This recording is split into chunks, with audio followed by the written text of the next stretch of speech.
Welcome to The Romantic Side of Suspense with Sarah Hemmerker. In each episode, she'll talk with your favorite romantic suspense authors. They will take you behind the scenes of the writing process, giving excerpts from their writing, and share stories about their writing life. Hello, and welcome to The Romantic Side of Suspense. I'm your host, Sarah Hemmerker, and I'm so glad you joined me. This episode, you're going to hear about this month's new releases in Christian romantic suspense. I hope you will enjoy hearing from your favorite romantic suspense authors as they talk about the background of their latest books. And now I'm going to talk with Carmen Peone about her new romantic suspense release, Renewed Hope. So welcome to my show, Carmen. Thank you, Sarah. Thank you for having me. It's a pleasure. So we're going to just dive right into Renewed Hope and start with the heroine. And I love this question. I think it's just a fun one. If your heroine has or could have a pet, what would it be, and what would she call it? You know, I had to kind of look this up because she doesn't have a dog, and it wasn't on my radar. And but I do know, and I think this is what Jane Kirkpatrick's dog is too, and I just love it, a Cavalier King Charles Spaniel. It would be a female because it's a loving and peaceful dog, or that's what it's known for. And she would name it Luna because of the soft moon. She is a domestic violence survivor, and so she would have this dog for comfort for her and her 4-year-old son. Oh, I love that. You know, those are definitely really pretty animals. They seem so soft too. You just want to like pet their ears or something. I think. And their faces are just so cute and sweet. Yeah. Well, maybe. So there you go, listeners. If she had a dog, that's what it would be. So let's switch over to your hero. We love our heroes. So where did yours grow up in Renewed Hope? He grew up on the reservation that I live on. My husband is a member of the Colville tribe here in eastern Washington. And the tribe is big. It's 1.4 million acres and has 4 different towns or districts within it, spread out kind of linear. And so we are on the most eastern side by the Columbia River, and Chad grew up in Nespelem, which is 2 towns or districts over in the heart and headquarters of the Colville tribe. And it's a really cool area because south of Nespelem, there's a town at Nespelem, and a few miles down is headquarters. And south of headquarters, it's more desert, and it has the coulee. It's behind Grand Coulee Dam. But then you have the north, and this is just separated by a few miles. The north, you have the grasses, you have the hills, you have the trees, lakes, and creeks, and it's just really diverse and really beautiful area. Sounds lovely. I think I want to grow up there. I know. I'm glad I raised my kids here. Yeah. So let's switch over to your villain. Who or what does your villain love the most in Renewed Hope? Right. He loves himself. He is the abuser. He is the ex-husband. He's a narcissist. He'll do anything to get his own way. And, you know, in private, he's abusive, right? So in public, he's the hero of the small community. He's a firefighter. And nobody really believed Sophie because he was such a, good guy in public. Yeah. But behind closed doors, he wasn't. Yeah, all too familiar for, I think, a familiar story for us all, but it definitely adds that great conflict that we love in our story. And so you talked a little bit about that you have this set probably in a real place. So what did you have to change about the setting for your story? Right. So this is set on 2 different reservations. The heart of this series, this is book 3 in the 7 Tine Ranch Romance series. And the ranch that sets all the books together is the 7 Tine Ranch in Nespelem. And that's where Chad is from. But Sophie is from the Flathead Reservation in Montana. near Polson, Montana. And so she hears about the ranch that holds a room for abused women because the owner, Sidney Muma Hardy in Book 1, was also a domestic violence survivor. And so she decides to hold a room for these women. And so when the villain, her ex-husband, threatens to sue for full custody of their son, she takes him and runs. And so it kind of starts out, between the Colville and the Flathead reservations, but most of it is in the Flathead reservation. So the thing that I had to change, part of it was up north by the Canadian border by the Hungry Horse Dam and the recreational area. And so I added in a cabin that isn't there and wouldn't be there. Yeah, I love it that we can just add things when we need to. That's fun. Yeah. Yeah. So it sounds like your book tackles a lot of heavy issues. But what do you think is the underlying positive message of this particular story? Right. It is absolutely hope in God, that God protects, provides, He binds our wounds. Even when things seem hopeless, He walks us through those storms. And, that's what I love about Him the most, that we can lean on Him, because what Satan means for harm, God turns into good because He is good all the time. And so it is a message of hope and healing. Yeah, I love that. That's beautiful, Carmen. Well, we're almost out of time because this is our short interview. So what is one thing you want readers to know about Renewed Hope? Well, it's more about domestic violence and that there is hope and that victims are not alone. They can call the domestic violence hotline, the national hotline, 1-800-799-7233 or 799-SAFE, where they can go to the hotline.org. So there is hope, and there is healing, and there's support. Oh, that's beautiful. Well, thank you for being on my show today, Carmen. Thank you. I appreciate it. Patricia Bradley is my next guest, and she's going to talk about her new release, Fatal Witness. So welcome back to my show, Patricia. Thank you. I always love being here. So let's dive right in and talk about your heroine. Now, in this story, if she has or could have a pet, what would it be, and what would she call this pet? She actually has a pet. It's more of a guard dog. It's a Poolie. And you say, what is a Poolie? Well, it's a dog that looks like a mop. So, and the dog's name is Lizzie. Oh, I love that. Yeah. And yes, and the hero makes fun of the dog until she saves his life. But of course. Of course. They are. I don't know if you've ever seen one, but they are funny looking little. They're fun. They're not little. They're pretty good sized dogs, and their fur is corded, so they look like a big floppy mop. And yeah. Lizzie is black in color, so she looks like a dirty mop. No. Yeah, I love that. That I'm sure that adds just that little extra touch of humor to your story as well. I had fun with her. I bet you did. So let's talk about your hero and what's holding him back from finding love. And we know it's not the dog. Or something else. No, it's not the dog.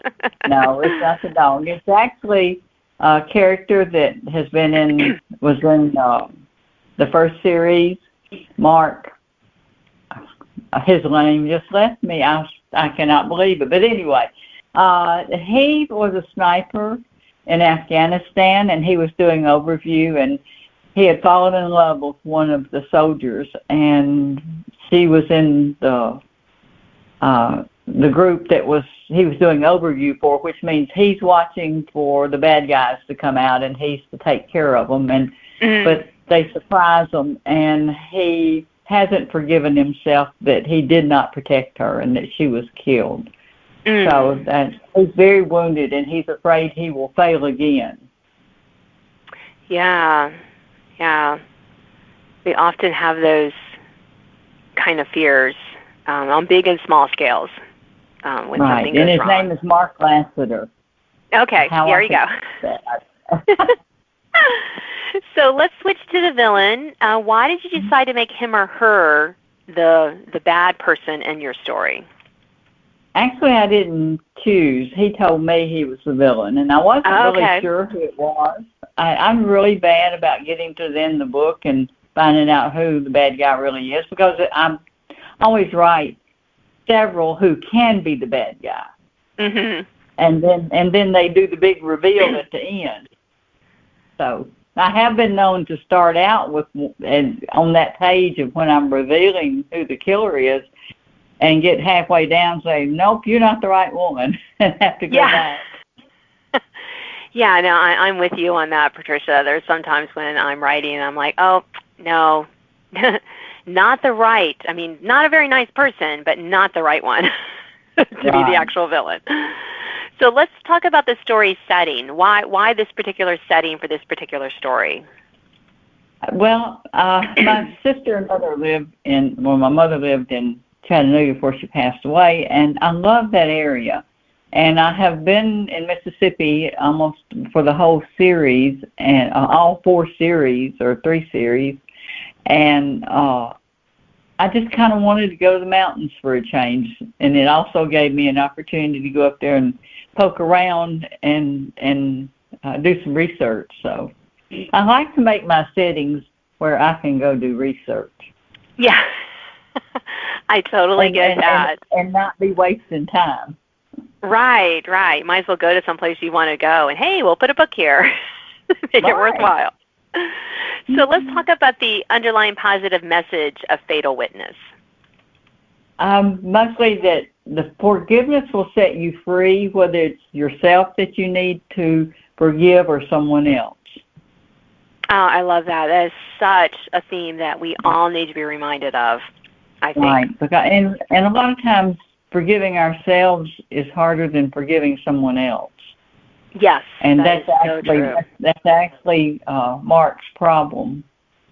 Right. Because he can't forgive himself. Yeah. Well, we're almost out of time for this short interview, so let's wrap it up with what's one thing you want readers to know about Fatal Witness.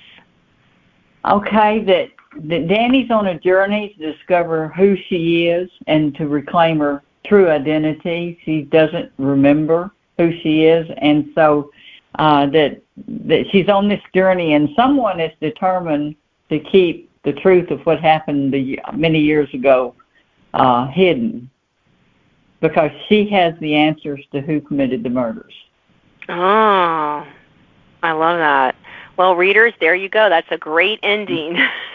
I think you're going to want to go out and buy this book right now. So thanks for being on my show and sharing about it. Thank you for having me. It was fun.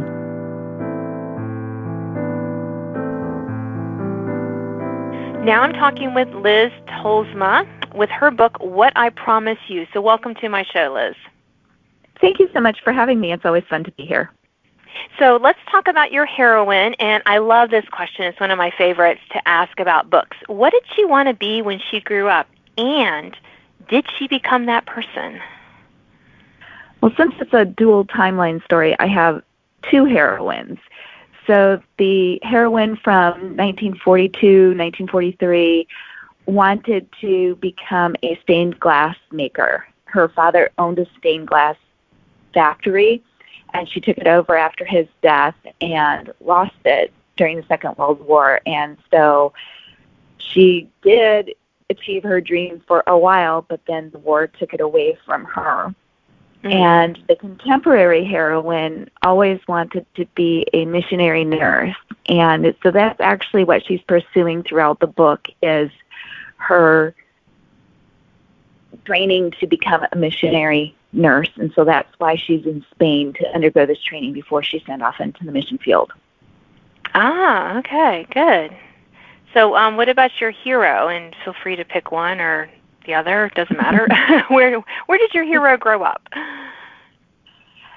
So the only hero there is, it's a lot of women's fiction, so there isn't a huge hero, but the hero that is in the book, he grew up on the East Coast of the United States, but he also is in Spain, and he is training for the mission field as well to be a missionary pilot, so that he gets to fly missionaries all around. So that's what he's doing.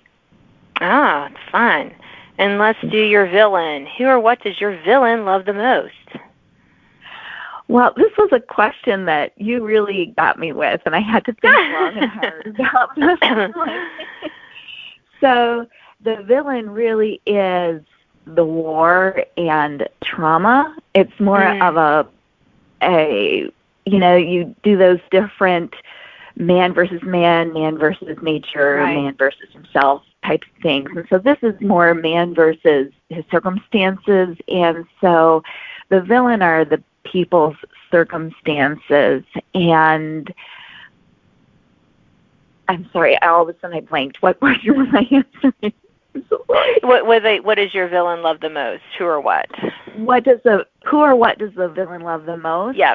The villain, if you think of Germany as the villain during the Second World War, Germany loves Germany the most. It was this time of nationalism, this time of intense pride in Germany, and Germany was the best, and the Aryan race was the best. And so that was really prevalent in the country pre-World War II and then during the war. Yeah, and we all see how well that turned out. Yeah, and the very interesting thing is I've done research on what Germany is like now, and nowadays the German people are very, very careful not to slip into that nationalism too much. So you don't hear Germans going, "Yay, Germany," or flying a lot of German flags from their homes like we do here in the U.S., just because that's been so ingrained in them that you have to be really careful not to fall into that again. Right. Yeah, that's very interesting. So let's talk about the story settings. I imagine you have more than one with your dual timeline. So why'd you pick those settings? Well, the main setting is at a maternity home in the small town of Elne, France. And I gave the maternity home a new name, but it's based on a real place and a real home that operated there during the Second World War.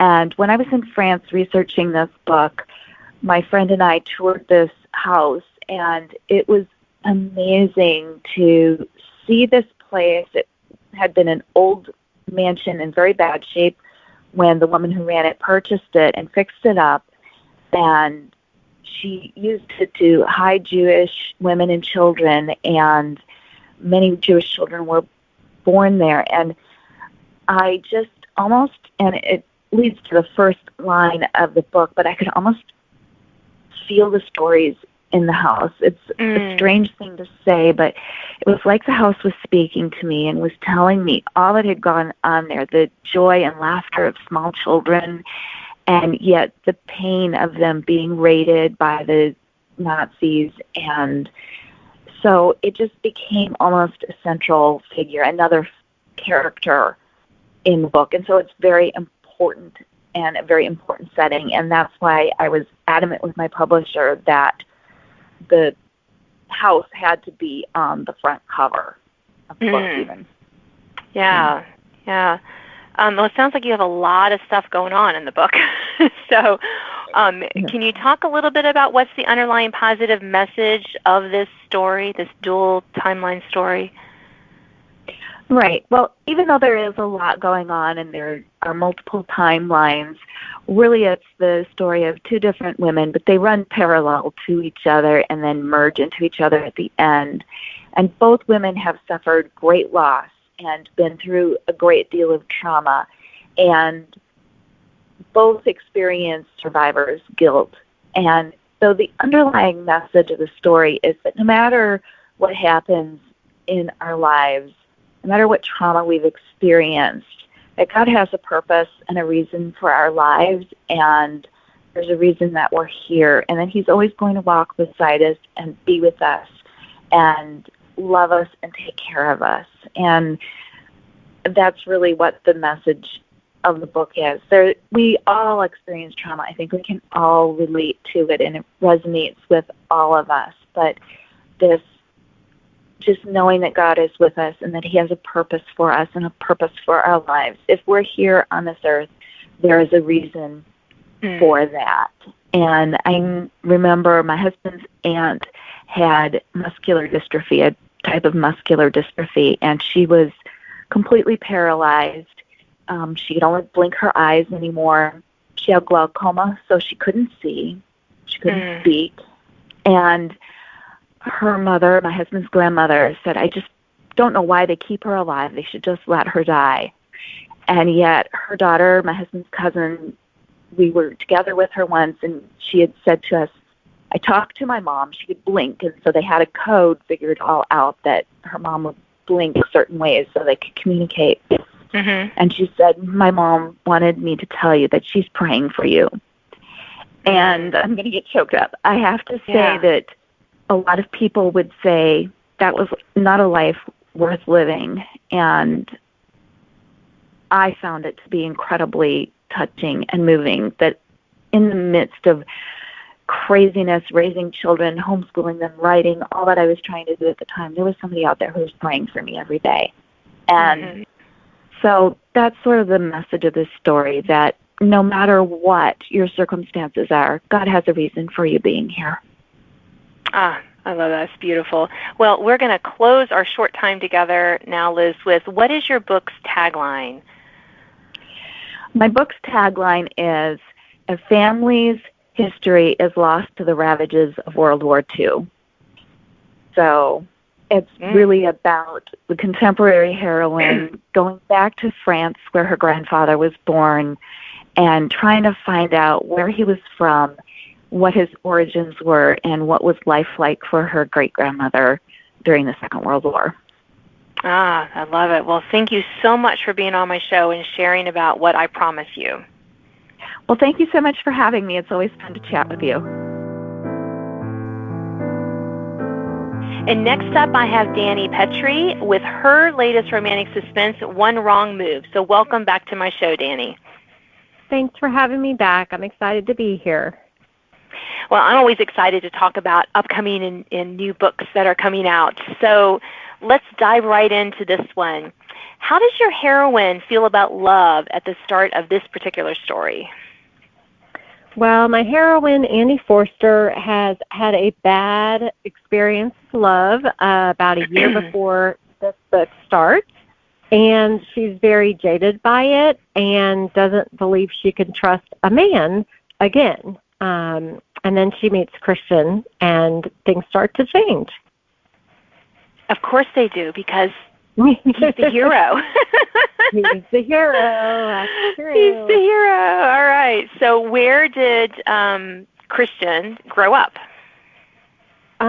So he grew up in Las Vegas for the most part, and then his parents were con men, and he was raised in Vegas, and then they conned the wrong person, and they ended up on the run. So he lived in a lot of different places. But his siblings have ended up in New Mexico, and so that's where the story is set. Ah, that's a bit of a change for you. So we'll get to that in a minute, though. Sure. So for your villain, and I'm glad you picked this question because I think it's just a fun one. What was the last book or movie that your villain read or watched? So my villain, who is committing a string of art heists, loves the movie Now You See Me, which is a kind of an illusionist movie. And it's a great movie, actually, but that's the last one he watched. Ah, for inspiration, I'm sure. Yes. And that was a great question. I've never been asked that before, and I loved it. So. Oh, yeah. I'd like to, shake it up a little bit. So I'm glad you answered that. Sure. So let's talk about the setting, because most of your previous books were set on the East Coast, particularly on the water, and this one is set in New Mexico.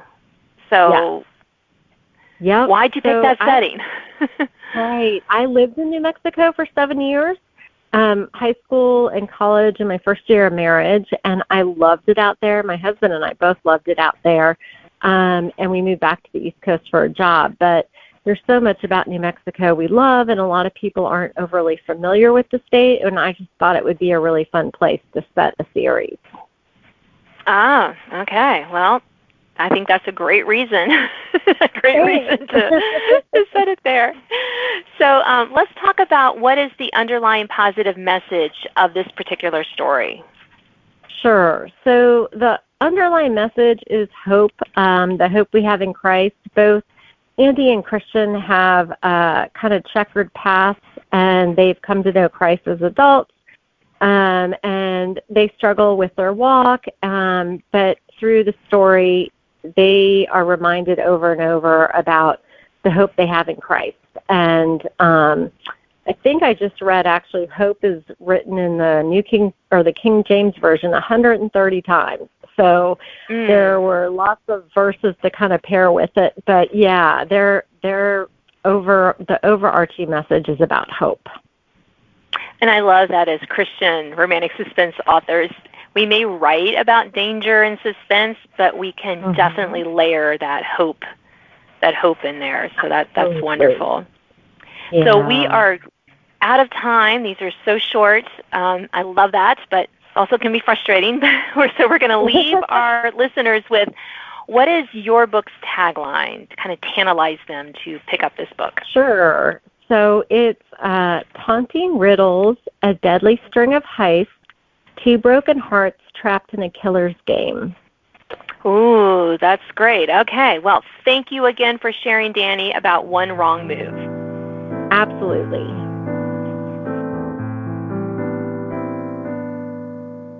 I'm going to talk with Danielle Grandinetti about her latest romantic suspense, Relying on the Enemy, now. So welcome to my show, Danielle. Thanks for having me, Sarah. So let's dive right in and talk about the heroine, and how does she feel about love at the start of your story? So in Relying on the Enemy, it is a marriage of convenience story. She is a widowed mother. So the way she feels about love at the moment is she's had her happily ever after. She lost her happily ever after, but now she will do anything to provide for her children. And if that means getting married again, love is the last thing that she's worried about. Ah, very nice. And what about your hero, who I suspect might change her mind? Just an inkling here. So why did you pick his particular name? So I wanted, this was such a perfect question for this particular hero. His name is Gilbert. And if immediately your mind goes to Gilbert Blythe of the Anne of Green Gables Gilbert, that is perfect, because that's exactly what I was looking for. The story is Relying on the Enemy. Major spoiler, if you want to not have a major spoiler reading Relying on the Enemy, read Book 2, Refuge for the Archaeologist, first. And I'm not going to tell you Gilbert's last name because he is an enemy. And I wanted an immediate affinity for him because he's an enemy, but I didn't want everyone to not like him. So by making him share the same name as Marion's little girl's favorite hero, it immediately allowed a positive connection to someone who is technically an enemy. Ah, yeah. No, I love that. That's so I always love the way we can use names to create that instant feeling of trust. Yes, exactly. So since your hero is not the villain in this story, why did you decide to make your villain, the bad person? So the villain in this particular story surprised me. I love when that happens. I had a couple ideas of who it was going to be as I went through, which hopefully readers will suspect the same, few people. And the particular the villain surprised me because of why he was the villain and why he chose to make the decision to become the villain in the story. And I can't say more because it will spoil. Yep. Yeah, let's not spoil it. So let's talk about the setting. How does that move your story forward? So this particular story is set in 1931, which is during the Great Depression. So you have a widowed mother who cannot find a job. She has to support her children, an ill mother-in-law, and she has no resources. That would be hard enough any day. Throw in the economic depression and the scarcity of jobs, and all of a sudden the desperation that happens increases. So that's part one of the setting.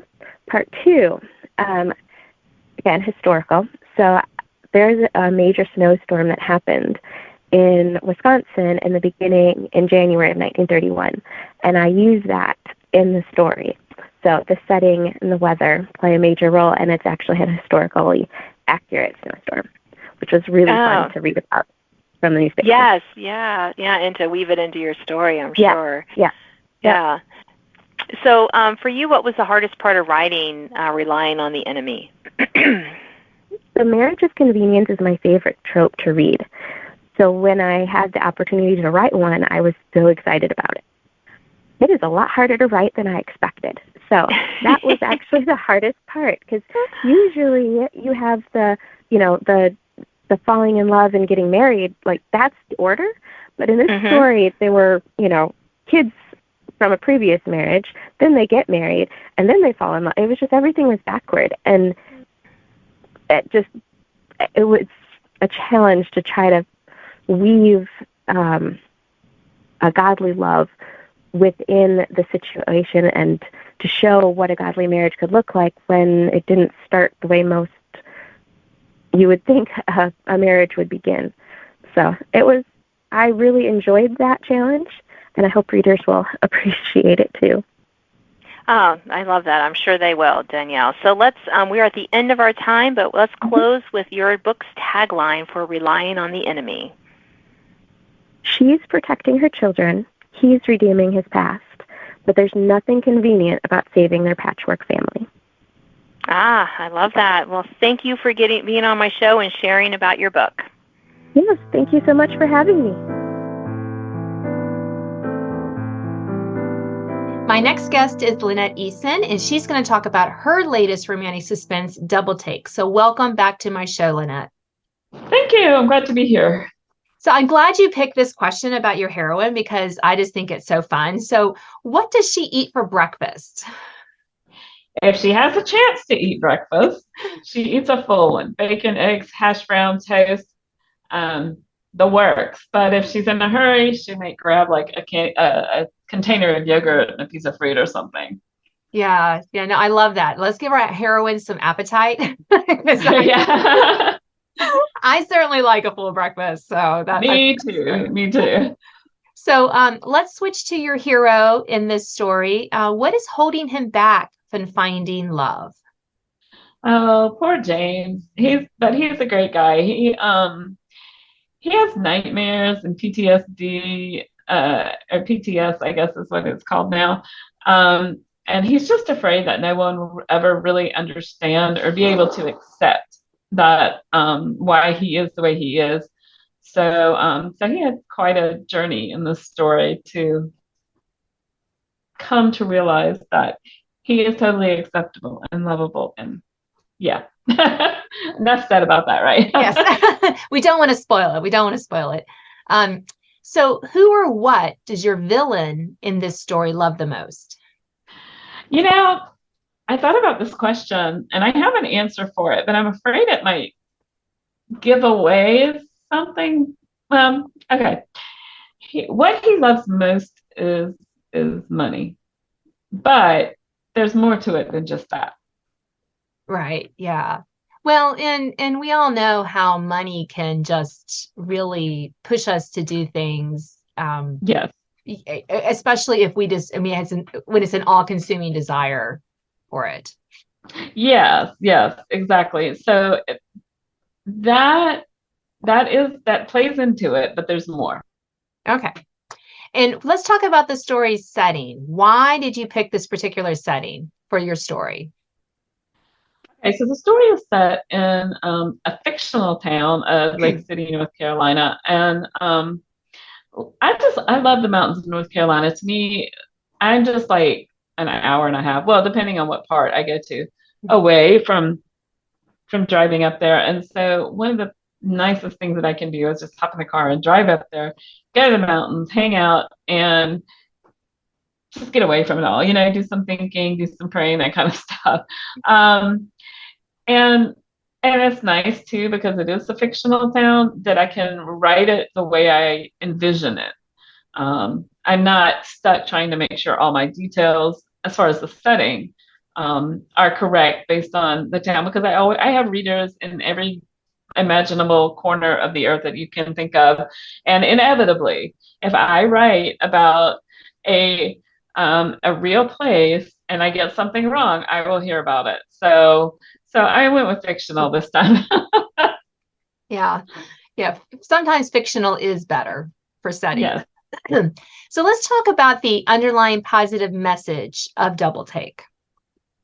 Okay, so as I said kind of a little bit earlier, the hero and the heroine both have a past, and they both have issues relating to that past.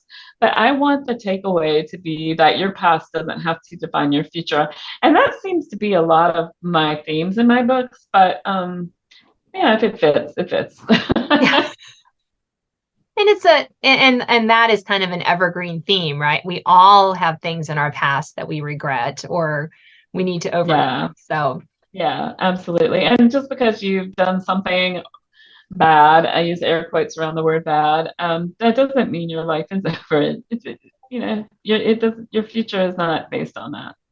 All right, let's close our short interview today with what's one thing you want readers to know about Double Take? So this book is slightly different from my usual, but still readers should be able to tell that I wrote it. I mean, it doesn't have a different voice or anything, but it does have a more psychological thriller feel than some of the others, but it's still pretty action packed. I mean, it doesn't slow down. It's just a little different. I don't know. I feel like it's a little different, maybe not, but people keep labeling it psychological thriller. So I'm like, okay. All right, so now readers, you're warned. It's a psychological thriller, Lynette Eason, but just as good. Yeah, maybe a little bit. Well, thank you for sharing about Double Take on my show today. Well, thank you for having me. It's always fun to be here.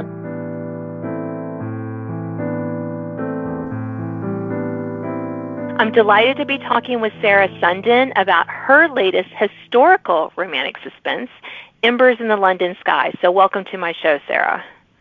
Thank you for having me. So we're going to dive right into the questions so that our listeners can get to know a little bit more about this story. How does your heroine feel about love at the start of this story? Pretty reluctant. She is just coming out of an abusive marriage, so she doesn't trust men. Yeah, that'll do it. But hey, we got the hero coming up. So what is your? But he has troubles too. So what is your hero's greatest fear? His greatest fear is, well, he has asthma and he's afraid it makes him too weak. And his greatest fear is letting down the people he loves due to his weaknesses. Ah, yeah. But I bet he's going to have a chance to prove himself worthy in your story. I just know. Possibly during an asthmatic attack.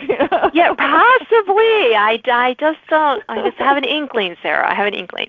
All right, so and our stories always have villains. There's bad guys. Feel free to use the they pronoun if that helps cloak the identity. But why did you decide to make this particular person or character the villain in this story? Well, they had motives that aligned with the themes I was working on, and this person rose to the top. It wasn't my original villain, and I realized that it was more subtle, and but yet more it fit better with the story, and it. A lot of people have been happily surprised, but said, "Oh yes, I see it." So, which is what you want when you're writing anything with a mystery element. You want them to say, "Oh, I didn't see that, but yes, I see it." So that's a perfect response. It is, isn't it? And I often will not reveal who's behind everything, till the end of closer to the end of my books as well. And yeah, sometimes sometimes you do. I've changed in midstream too. So been like, I thought this person is really the villain. All right. Yeah, exactly. So let's talk about the challenge. And this is a World War II historical story. So what was one of the biggest challenges about writing this book in this particular setting? Well, it's set during the Blitz in 1940, 1941. And so the challenge is, many of us have been to London. I feel like I know London fairly well. I'm visiting a few times, as a tourist, of course. But I've never been to London during the Blitz, nor can I, nor do I want to. But to recreate that, but to recreate that sense of what it was like to live during the Blitz when not having experienced it myself. So trying to get those details right and to really have them be touching so that you really felt like you were there. Yes, yeah. And that can be challenging for a lot of those kind of situations that we put our characters in, whether historical or present day. We can't always experience everything. We don't want to. Exactly. I really don't want to be held up at gunpoint, but Right. I don't want to experience that. No, I don't. So let's talk about the genesis of this story. And I know you write historical World War II novels, but what was it about this particular story? How did this particular story come about for you? Well, it started when I was researching a book set in France in World War II, and I read about the Exodus when the Nazis were invading, and how parents, when they were on the road, in desperation, would put their children in the cars of complete strangers. Because they thought that children would have a better chance in a car than they did on foot. But after everything settled down, they couldn't find those children. And that broke my heart. So I put my heroine in a similar situation where she is separated from her child during the exodus from the Netherlands, and all she knows is that he's going to London, and so she has to find him. So that was that little heart-wrenching, oh no, what would it be like, scenario that made me want to write this story. Oh, yeah. There are some very heartrending true stories out there, and I always love when whether it's historical or modern, I often read something and go, I can use that. I love it when they have That's those. Awful. I can use that. I know. We're terrible people. We are. We really are. Well, we are almost out of time for this short interview, so let's close with, what is the tagline for Embers in the London Sky? To find her child, she will do anything. To get the truth, he will go into the flames. And I'm botched that completely. All right, I must have my bookmark with me so I can read it off my bookmark, but it's close. Okay, all right. Well, that's great. So thank you, Sarah, for sharing about Embers in the London Sky with my listenership today. Thanks for listening to The Romantic Side of Suspense with Sarah Hammaker. If you enjoyed this episode, please leave a review. You can sign up to receive notifications of upcoming podcasts and listen to previous editions at sarahhammakerfiction.com.